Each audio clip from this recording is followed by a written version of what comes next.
Ready? All right, we're going to go ahead and get started. So thank you again to everyone who is joining us virtually, as well as the 10 people in the room.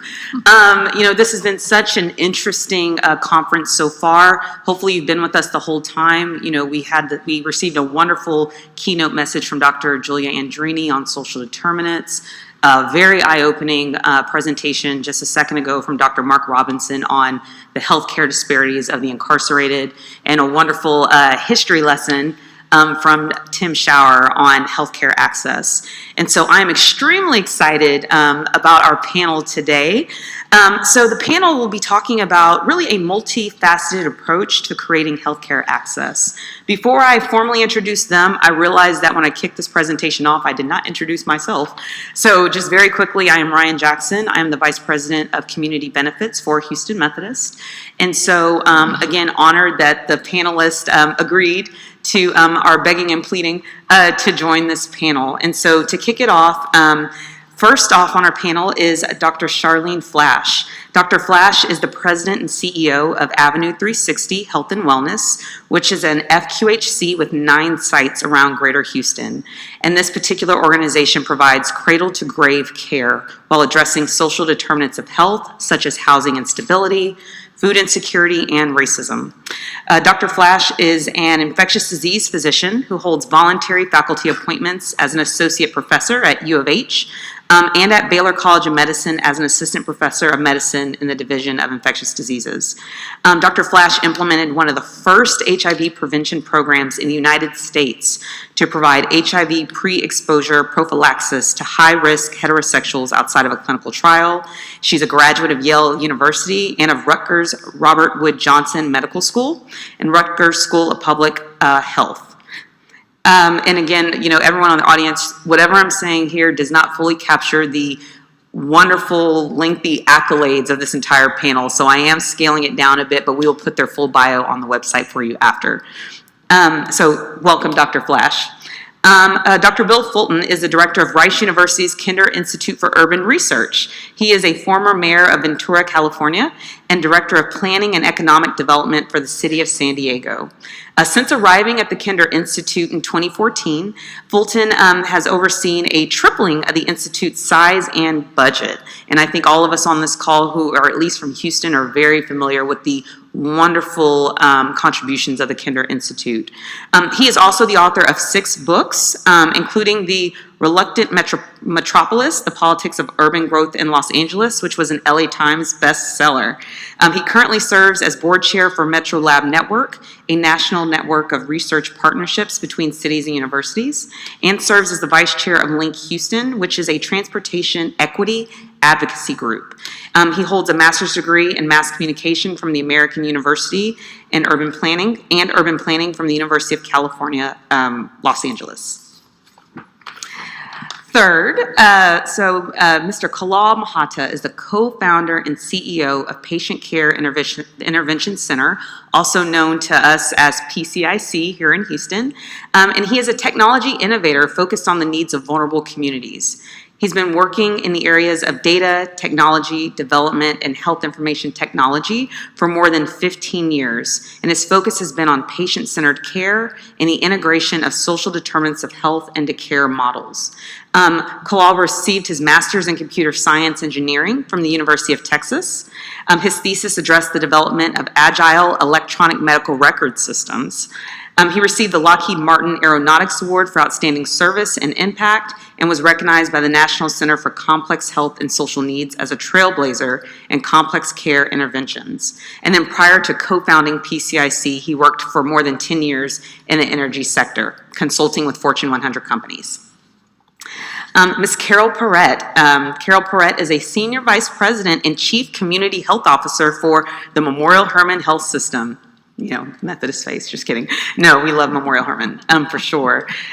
She oversees Memorial Hermann's community-focused initiatives, including 10 school-based health centers, 3 dental vans, neighborhood health centers, an extensive navigation function, and a 24-hour nurse triage service. In addition to working with communities to improve health, efforts currently focus around nutrition, food insecurity, exercise as medicine, Psychological well-being and access. Her career began with a community health planning focus, and for the past 35 years has held various roles within Memorial Hermann. And she serves on several boards, working at both the local and state level to improve health and health policy. And then last but not least, Ms. Karen Sang. She is the special advisor to the CEO at Harris Health System, where she helps advance the population health and care integration platforms for the country's fourth largest safety net system. Ms. Sang also serves as a fellow in health policy at Rice University's Baker Institute and has enjoyed faculty appointments at Tufts University School of Medicine and Harvard Law School. Ms. Sang has spent the last 17 years focused on increasing healthcare access and affordability for the underserved populations and developing cross-sector initiatives to improve health and reduce disparities. Prior to her role prior to this role, she also served as a Harris Health's Chief Integration Officer and Senior VP for Population Health. Ms. Sang has served on the boards of a wide range of mission-driven organizations, including Houston's Hope Clinic, local FQHC, and the Greater Houston Health Connect, and is an honors graduate of Harvard Law School and Harvard College. So, wow, blown away, like an amazing panel. So without further ado, we'll begin this panel discussion with these 5 distinguished people, and we'll kick off the discussion with a more general question for the entire group, and who'd ever like to answer first can, and then we'll go from there. And please remember, even if somebody answers, each of you are more than welcome to address or play off of any of the feedback that was provided by the panelists, okay? All right, so starting out, first question, what are some of the social determinants of health and access interventions that your organization is employing, whether in the clinical setting or in the community? Maybe I'll call someone out. I see looks. We'll start with you, Dr. Flash. Oh, sure. Wonderful. So at Avenue 360 Health and Wellness, that 360 is referring to the fact that only 15% of what impacts a patient is what happens in the exam room. And so we've really prioritized the other elements of what make people feel well and feel healthy to add completion to that patient's walk through our agency. And so that starts with access, and access to care means being located in communities that typically have fewer healthcare providers than is needed for the numbers of people that have healthcare need. And often these are healthcare communities within Houston and within Texas where the needs are more profound in some of our other communities. Now, having care within walls is not useful if people can't get access to those walls. And so we do spend a fair bit of time going out into the highways and byways and have a team of community health workers that brings the care to individuals and also brings health education to individuals, because an uninformed public is one that won't engage with healthcare. Now, aside from that, when you look at the types of social determinants of health that are data-driven and that allow us to not only save money in healthcare, but actually advance people's health, housing is a key element of that. And so Avenue 360 is actually the largest provider of permanent supportive housing in Harris County, providing housing for children and adults with a special population of people living with AIDS through our HAPA program. We also recognize that so much of the social determinants of health you can't do alone, and so we have many key partnerships, such as with the Houston Food Bank, to address things like food insecurity, and partner with local churches and local community-based organizations to extend our reach. We recognize that physicians and clinicians and nurses and medical assistants can't answer all the questions, that often the answers to the problems that are happening in the social sphere will come from those community-based organizations that we partner with. Insurance coverage here in Houston and in Texas, where we have the highest rate of uninsured in the country, is critically important. So we have a team of eligibility workers who help people get linked to insurance, as well as a newly launched SOAR program that will help link people to Social Security insurance and Social Security and disability insurance, and also provide some mental health support, as we found that that's the most common disability for those populations that we're serving. I know that many on the panel have many things, so I won't dominate, but we also look at things like transportation and education and employment, and try to employ from the community and give folks fair wage, so that we also are doing things to elevate the community even as we serve it. Wonderful. Anybody else would you like to share?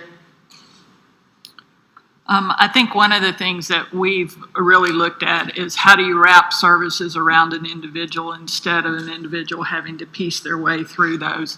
So we've opened 3 community resource centers. We've done that with lots of partners. We don't have to be the experts, but bringing a patient or a community member in, really assessing what their issues are, and then tackling those in an order in conjunction with that patient or that community member. And we've really seen people be able to tackle things that they have not tackled over the last many years.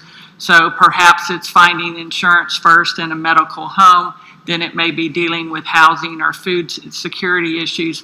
But when there's a kind of one-stop shop and it's around the person instead of the person having to go reach out, we found that to be very successful in dealing with really the social issues that often affect our patients.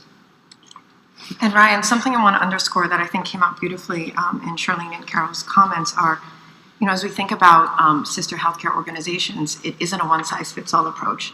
And having that multi-pronged, sort of multifaceted portfolio of tools is something that health systems can influence as providers of healthcare, as community partners, as stewards of very powerful data, and as oftentimes a significant employer in their own right in the community.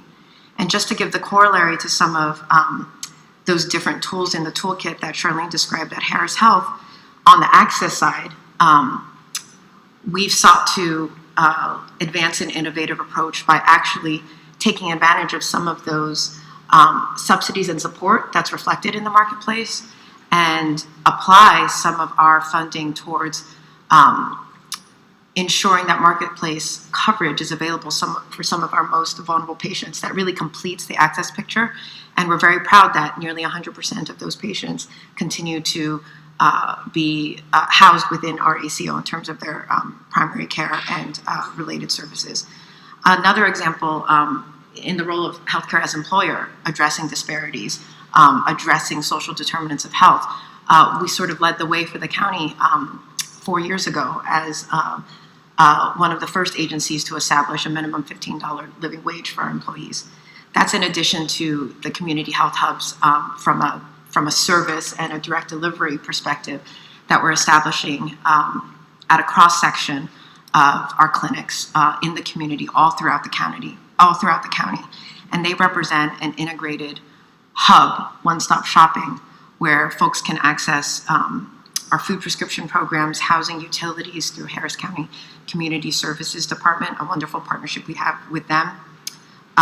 We have a partnership with Lyft, and so on, to name a few domains. Wonderful, thank you. And so, thank you, Dr. Flash and Carol and Karen, when it comes to sharing with us some of the interventions that you are doing in your organizations. But that leads me to maybe a question to build upon with this. There has been an ongoing discussion about the role that healthcare leaders and providers can effectively play in addressing social determinants of health. They are sometimes perceived to be out of touch with issues such as housing, racial bias, even some of the transportation needs of patients.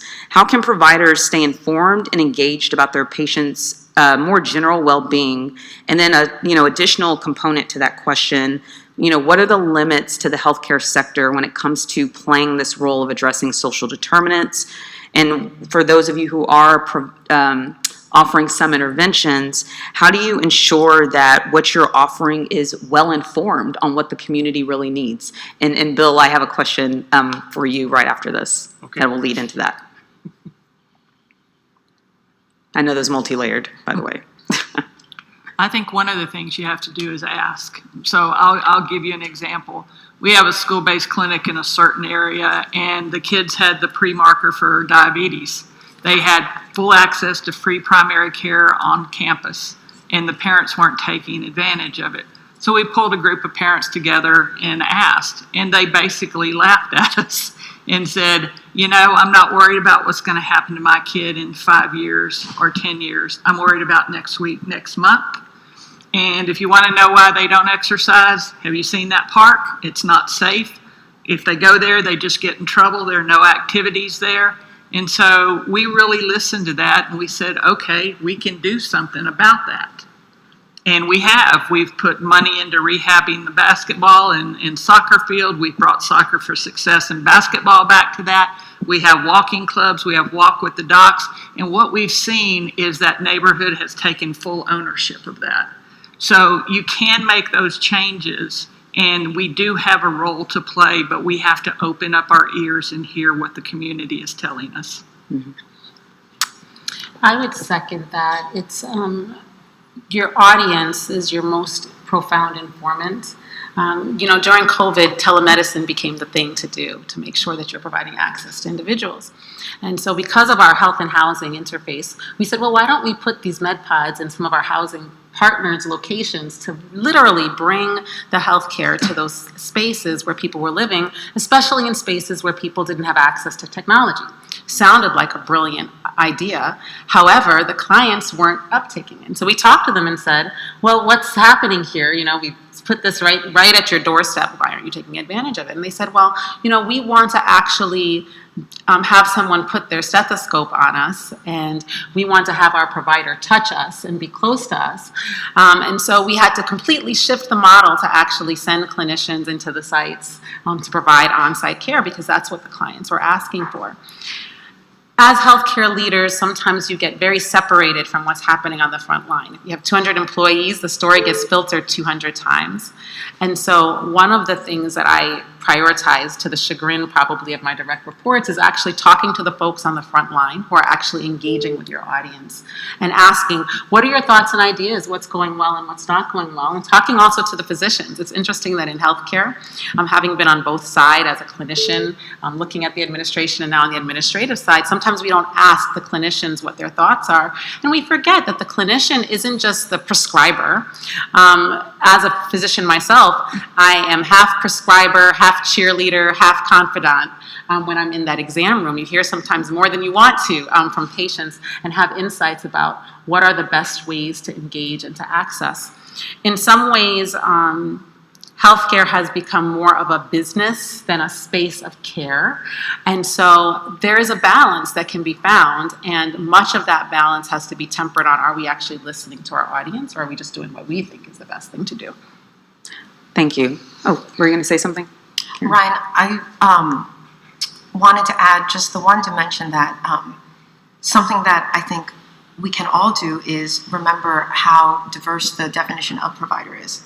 And something we've done recently at Harris Health in partnership with Memorial Hermann and Methodist is look at the role of the community health worker as part of that provider team. They are part of that definition of provider and part of a key member of that interprofessional group. And as we have embedded community health workers in the acute care setting, we have just seen our EC physicians, for example, latch on and love the type of very patient-centric and very patient-authentic dimension that they bring to our case conference huddles, reviewing some of our highest utilizers in our emergency departments who present and represent and represent and represent, and finding that space and that time appropriately resourced within that interprofessional provider team in the ECs to be able to speak the language of the patient, generate that trust, build that trust, and really tap into and earn the right to hear some other hidden dimensions of the story that are really the root cause of the full picture. Wonderful. Thank you. Well, so, of the panelists, two of the panelists actually are what I consider doing true foundational work that help inform a lot of the decisions we make in healthcare settings. And so, Bill, I would like to direct a question to you. In light of the work that the Kinder Institute does and is known for, how can healthcare organizations like hospitals or FQHCs or others, how can these organizations better leverage the Kinder Institute's findings to inform practice and strategy of addressing social determinants of health within our systems? I think the most important thing for us to be able to do in collaboration with the healthcare providers and hospitals and others is to build a stronger foundation for understanding the interrelationship of the social determinants of health. And therefore, back to your earlier question, show a path for hospitals, healthcare providers, and others out of just care toward prevention. So to give you an example, we have a robust education research program. We have come to realize, and over the last 10 years, we have worked closely with school districts to do research on educational performance that will allow the school districts to take action to improve educational performance. We have not, up to now, addressed questions that are beyond the control of the school district, right?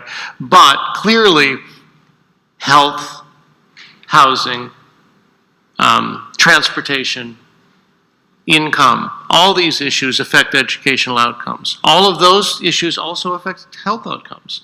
This interrelationship is not well understood, and we need to do more work in collaboration with the healthcare industry to try to identify, particularly underlying health problems, how they are affected by other circumstances, and what we can do to ameliorate them. So, for example, as most of you know, more than 200,000 houses were damaged and destroyed in Hurricane Harvey. Now, 4+ years later, there are still an undetermined number of residents of the Houston area who are living with mold in their house.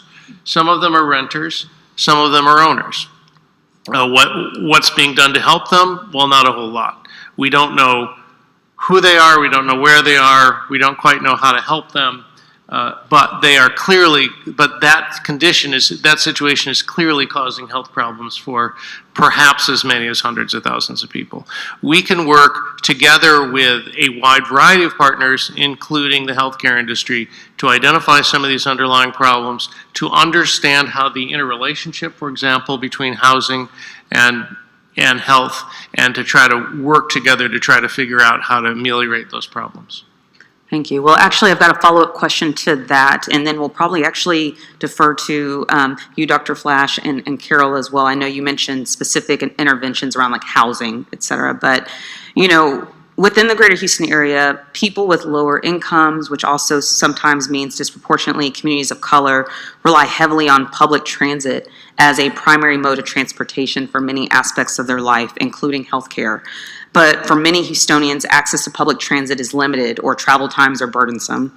How do you see the healthcare industry, for example, the TMC, being involved in larger scale solutions like increased access to transportation? And what about other similar social determinants or areas such as the built environment, housing, and more? Well, let me speak to the public transit question in particular. The situation has gotten better in the last few years in Houston because Metro reorganized its route system in a way that was favorable to many communities of color and low-income communities.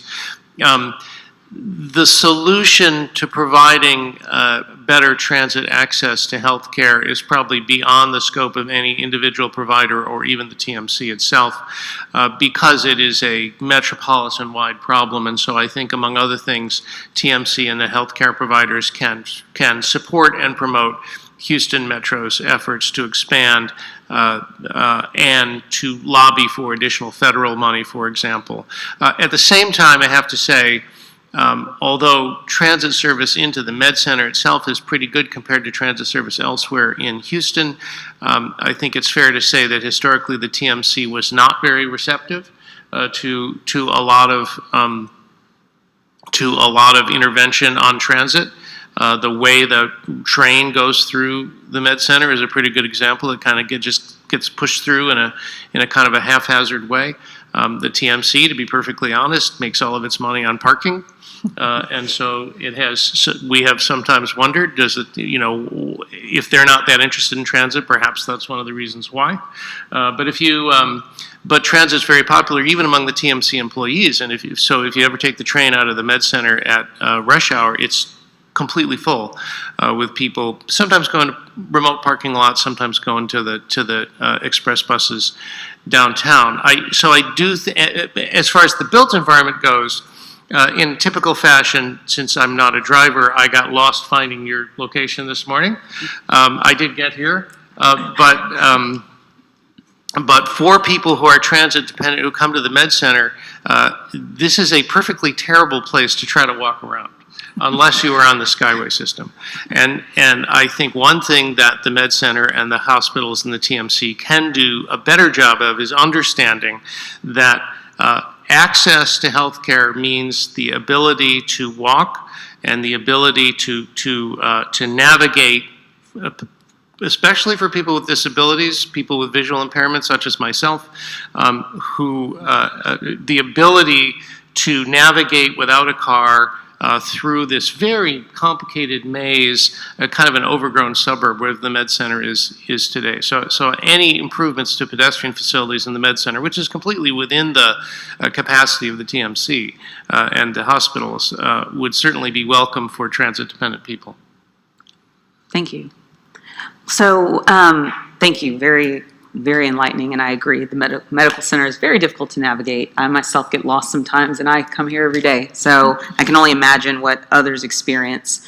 So I'm going to switch modes a little bit and actually direct this question to you, Kalal. So, all the interventions that you all spoke about, a lot of times we can't provide these services to our patients without collaboration, effective communication with other organizations or institutions. And that brings me to some of the work that PCIC is doing. So hopefully I'm allowed to say this, but I'm going to say it. PCIC was recently identified as a selected provider for the Health Equity Collective and will be responsible for creating more interoperability among agency EMRs in order to share data, outcomes, and even referrals. Kalal, how do you foresee that this will change the landscape of addressing social determinants of health and the way in which we provide care in the greater Houston area? I think it's going to be critical for figuring out the interoperability issue. I think, Houston has gone in a very different route with respect to building out community information exchanges. There's a lot of cities across the country that are doing this. And I think the Health Equity Collective has gone down the approach, I think, rightfully so, in starting off with looking at connections, not looking at platforms, not looking at one single solution to build, but really looking at what do we need to do to build a network to connect existing systems. And the tough part of that is a lot of that is like foundation infrastructure work that happens really just like a foundation under the ground. And you don't really see the output of it until we've actually been able to build out a robust interoperability infrastructure. And looking at social determinants, we have along that spectrum very large systems with robust technology platforms like the Epics, the Cerners, and so on, that healthcare systems use. And then on that spectrum, you have CBOs and social service agencies where their goal is just to try and get service out as quickly as possible on a lot of the times on a small shoestring budget. And so technology and data tracking is not the top priority. And it's how do you design interoperability to really support systems on that spectrum that support high technology infrastructure all the way to systems that really are doing it on an Excel file or maybe still on paper. And so that's one of the ways we've started to look at how do you integrate in this very kind of diverse types of data and formats that we have across the community. Because if we're looking to build a truly connected, integrated care model for our community, we've got to account for these different levels of complexity. I think the other piece that it's going to go in with Houston taking this direction through the Health Equity Collective is a real shift in that locus of control, going away from the more traditional healthcare-driven model to really bringing in social service agencies, behavioral health systems to be equal partners in developing a solution to really build an integrated care model. And so I think the deliverable or the output of that long term is for us to be able to build these collective impact outcomes and to really look as a group at what outcomes look like, not by sector. And to really bust those silos to get to collective impact and be able to measure as a group. So I'd like to build on that question, and please, anybody at the table, feel free to weigh in on even your thoughts on the prospect of this interoperability that PCIC will be working towards. But Kalal, you mentioned long-term outcomes and measurement.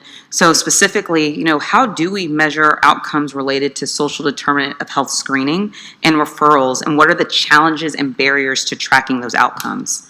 How can they be measured long-term? So I think step one is understanding that closed-loop referrals is just the starting point. The fact that we're able to connect from health systems to social service agencies or behavioral health systems or government services is just step one. Really looking at mapping out what the impact of that connection is going to be important.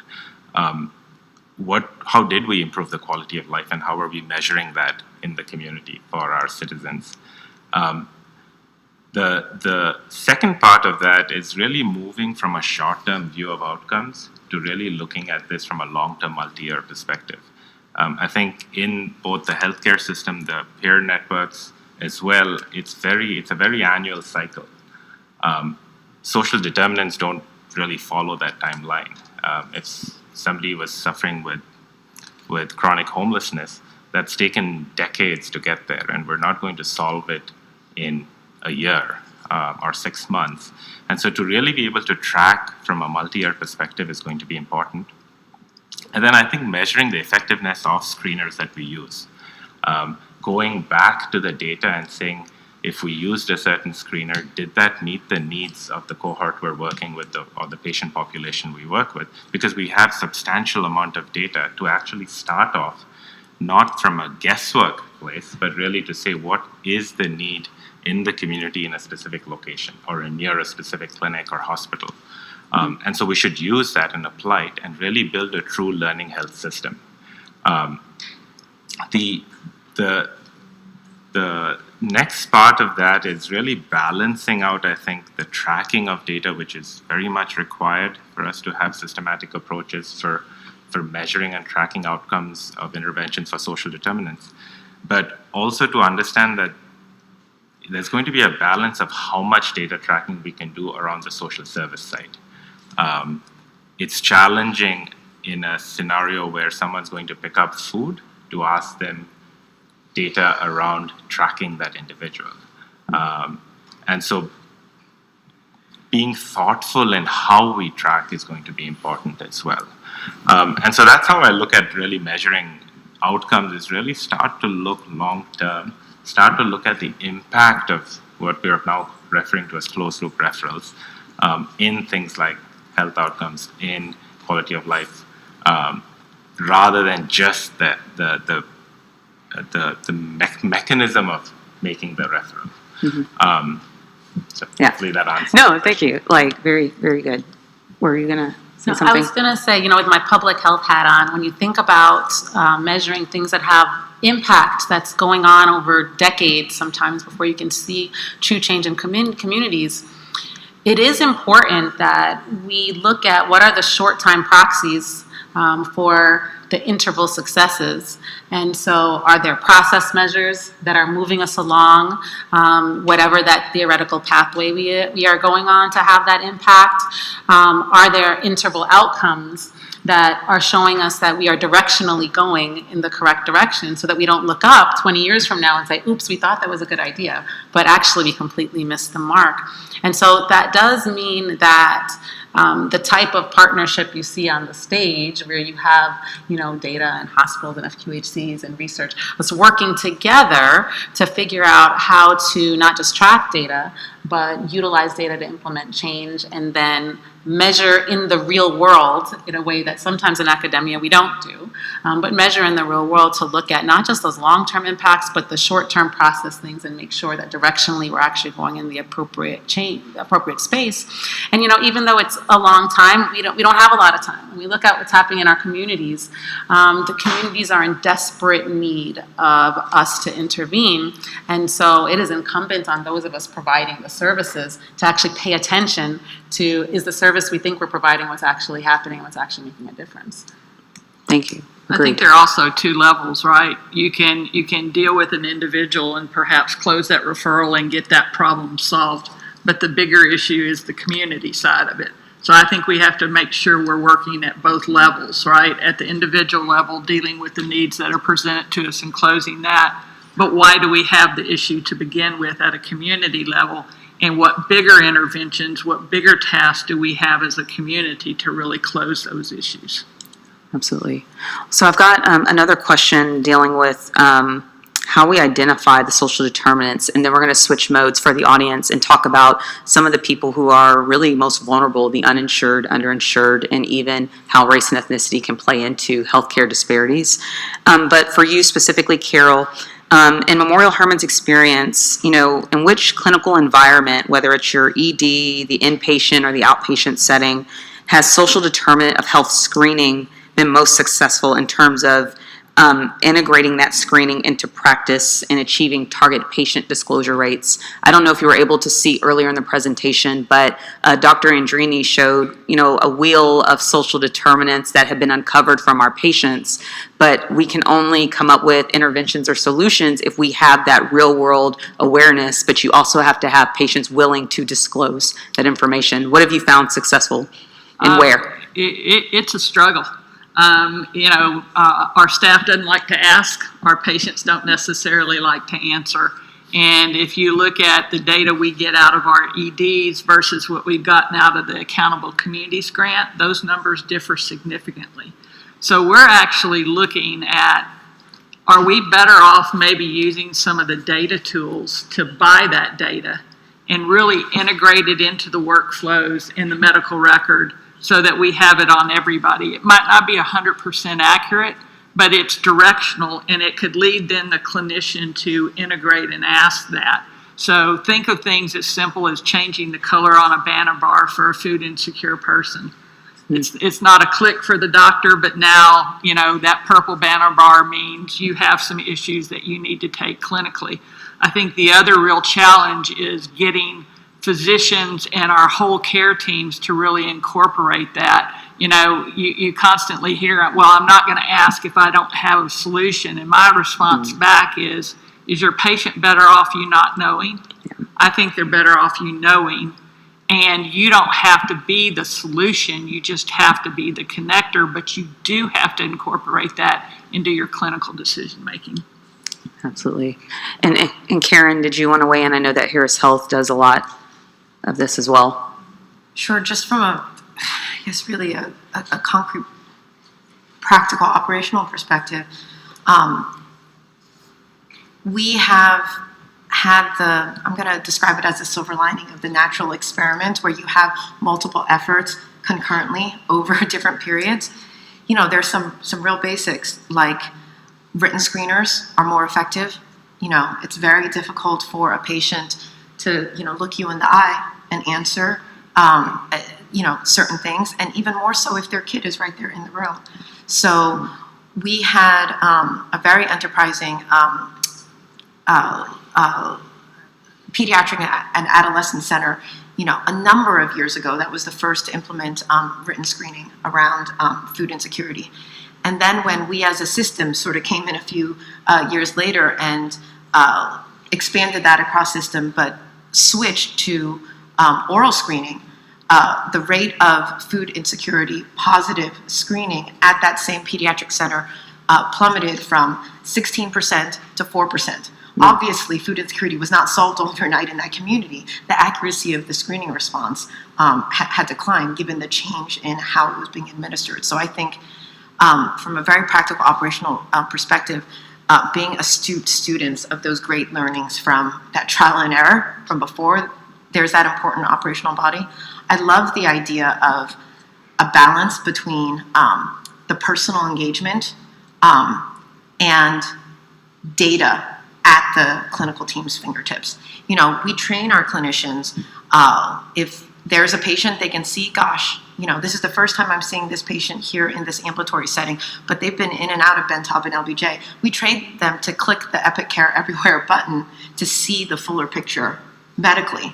And through the data that Carol's describing, through interfaces with PCIC, we're training our social workers to forge that human connection, ask some of those questions. Sometimes it's not even the the perfect accuracy of the response, but the human dimension of having that care exhibited, and putting some of our providers in a more innovative space where this is standard of care now. And then we're also teaching them to complement that by clicking the PCIC button, if you will. Because if you can see, would you rather, to Carol's point, would you rather know or not know that with a click of a button, you can see they've been in X number of homeless shelters over the last 3 months, or have accessed, food pantries X number of times. Absolutely. Thank you. So this next question is for you, Karen, also. So we have a variety of people on the call or in the audience today. Many are clinical, some are not, some are new to the healthcare system, so we don't like to just assume everyone knows what terms mean. But I do want to ask you, what does it mean to be uninsured versus underinsured?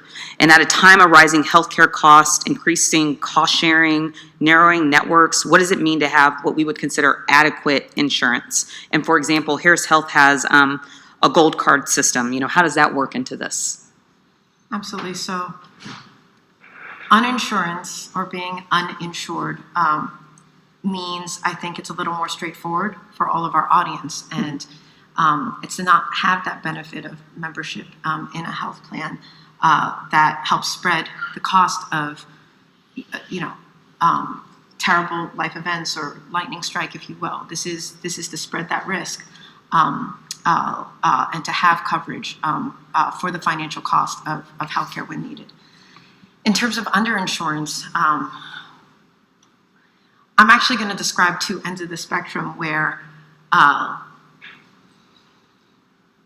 coverage is more robust, and it is our working class that is being, the life is being squeezed out of them. So if you qualify at one end of the life continuum for Medicare, right, we all do 65 and up, there is, what's understood in the insurance world as a very robust value to that health insurance coverage you're receiving. In layman's terms, a lot of the different services, those basic services that you expect to be part of your health insurance and that you will need from time to time over the course of your lifetime, they're all covered. There is some financial support for both hospital care, physician care, pharmacy care, and so on.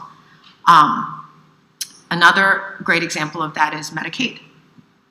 Similarly, the type of financial support that the county provides through Harris Health membership, if you will, has that kind of minimum benefit floor where there's access to acute, subacute, hospice, outpatient, primary care. Where we have been in a world of trouble in our country is the shell game of sort of everywhere else. And what the ACA did is to create a floor of, this is kind of the constellation of benefits that most people think is a minimum viable product. You wouldn't sell a car without an engine, so don't call it health insurance if it's missing, these big things. Around the edges, when you start to erode and carve away at those benefits, that's what underinsurance means. It means you are part of a health plan, but there's no pharmacy coverage, or there's a huge, and you're not going to find those types of plans on sort of government-protected exchanges, or where there's some basic protections in place. But you will find that in any, plan that is being marketed to a wide swath of Texans, because so many of us are uninsured, or carrying a plan that has sort of less than that robust mix of benefits. The last thing I'll say is, even having on paper access to those benefits is just the first mile of a multi-mile journey. Something we're struggling with and directly addressing at Harris Health is, yes, you can, the cost of the specialist appointment is extremely affordable, or there's no cost. But access also means wait times and how long. And to Charlene's point, where are our health systems growing in? Where are they practicing? And is it in the communities where the ratio of, number of specialists to number of residents that need specialty care is the best ratio, the most robust ratio? No. We have big differences between have and have not communities and disparities in paper access versus actually being able to get an appointment and get through the door because of long wait times. Well, that actually is a great segue into my next question that is actually directed at you, Dr. Flash. So Texas in general, as we all know, has a shortage of doctors, especially when it comes to primary care. I think we're ranked 45 out of 50 when it comes to this type of access. In addition, the shortage of primary care doctors over the next 12 years is projected to grow more than 250% in the Houston region, according to the Department of State Health Services. How can provider shortages be addressed to better expand access and meet the growing primary care needs of a population, especially when you take an uninsured or underinsured population into consideration? There are two ways to think about this question. There's the what can we do right now in the system that we have at present, or there's the transformative answer, which is if we have this segment of our populace in the United States who, despite us as a country spending so much on healthcare, we have horrendous health outcomes, should we indeed pay primary care providers more than subspecialty providers so that we can actually raise the floor of health across the nation? So that's a whole different question, but I just wanted to put that out there if we're really going to think outside the box and be transformative. If you actually paid primary care providers what their worth is in terms of their true impact on the length and quality of life of the people they impact, they'd get paid a lot more and we wouldn't have a problem finding clinicians. But that aside, we're in the space that we are in right now. And so some of the things that we do, and I don't know, maybe it drives some of my team members crazy that we're always having young learners and community members come through so that they can capture that community health bug, that you can explore and examine what's it like to actually engage in the community, to have that feeling of transforming the life of a small child who comes in with their asthma attack and actually looks at their clinician and says, gosh, I've never seen a clinician of color. Are you really a doctor? Are you a nurse? And to really show them these pieces. But it's also work that needs to be done in the way that we train healthcare providers in our broadest sense, whether it's nurse practitioners, physician's assistants, or clinicians. When you look in the hallowed halls of our medical educational establishment, and we look at what does the administration look like? What do the teachers look like? Are we making sure that we're actually going out and recruiting individuals that are from these actual communities that are going to want to go back to those communities and provide care? When we look at the people who are working there, are we allowing the proportion of people that are of color or women to actually say that's enough? Or are we actually giving equitable exposure?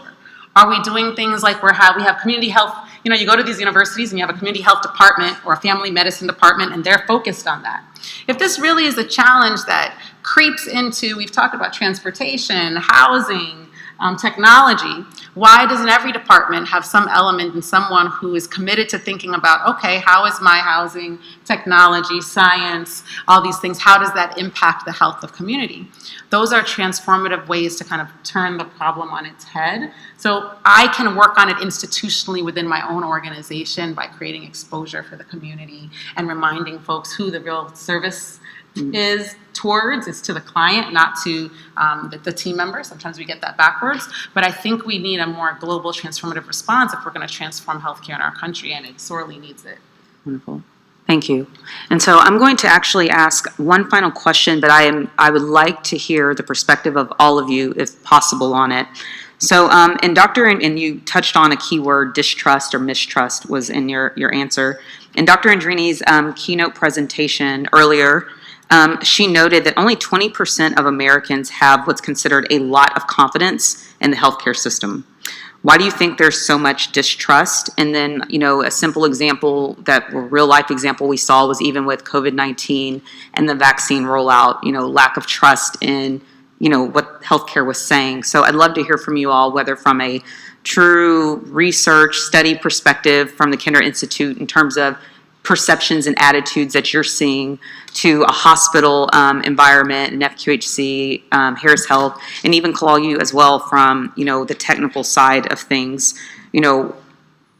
Why is there so much distrust and then another part in, what's driving it, and what can the healthcare industry or system do to start building trust back in the population? Well, I'll start since I'm down at the end. I guess my non-research answer to the first part of your question is, why would the healthcare industry be trusted any more than any other institution in our society now, when trust in all institutions is low? I think that's an endemic problem.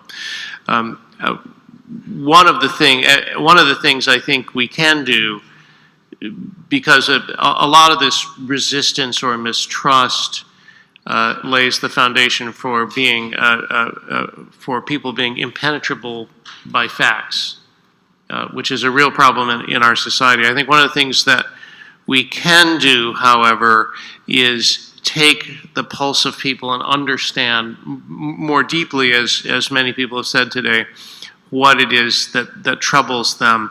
And we will be, in addition to the Kinder Houston area survey, which will go into the field next month, we will, over the next 6 months, along with the health department and UT and CDC, be doing a sort of a post-COVID survey of people's situations and people's attitudes, and I hope that will provide more insight into that question.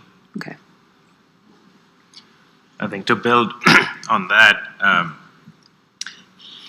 I think, as one of our panelists previously said, healthcare has become a business, right? And from the community, it's the perspective is it's a business, and how is it going to get me today? We need to start looking at seeing how models of engagement between providers, and I'm defining providers broadly, can go from looking at it from a problem-centric approach to a value-centric approach. Right? Who is important to the client? What's important to the client? What would the client or the patient like to be doing? And start engagement from there, rather than the more traditional model that we're accustomed to. As providers, what is wrong with you? We're here to fix you. And I think we were talking about, what does it mean to build something with a community, not for the community?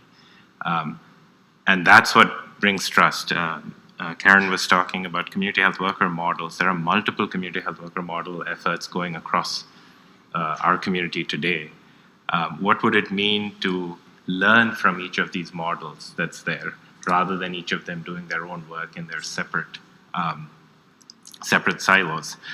So that's where I go to when it comes to trust building. I think it's trust building at two levels between partner agencies working together across different sectors, and then trust building with the client, which starts off by understanding the client for who they are, the human being that they are, not just the problem we're trying to solve. Thank you.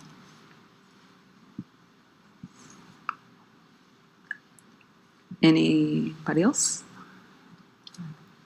Go ahead. So, of course there's medical mistrust. Healthcare is disorganized. It's not transparent. You walk in, you don't know how much it's going to cost. You don't know what they're going to do with you. They do things to you instead of for you. I don't think, if we're even honest with ourselves and our own experiences as patients, that it is confusing at all why folks don't trust the healthcare system. I mean, if we really think about it, even as folks who are powerful within the healthcare establishment, we know that if we really want to get something done, you can call your colleague at such and such an institution to get that answer, right? And because we ourselves aren't trusting the space that we're in, and that's a problem. The answers to gaining someone's trust, how do you gain trust in anything? You build relationship, you have transparency, and you have shared respect. That's how you build trust with your spouse. That's how you build trust with your teacher. That's how healthcare establishments will build trust with communities. We have to have increased transparency, and that doesn't just mean like opening their medical record so they can see it, and you put everything in, 4-letter acronyms and Greek so they can't figure out what you're actually saying. It's actually having conversations with people, and maybe it's not the physician or the nurse practitioner who has that conversation. Maybe it's the social worker, maybe it's the peer navigator, maybe maybe it's the community health worker, and maybe the healthcare establishment actually listens to what those ancillary members of the care team have to say.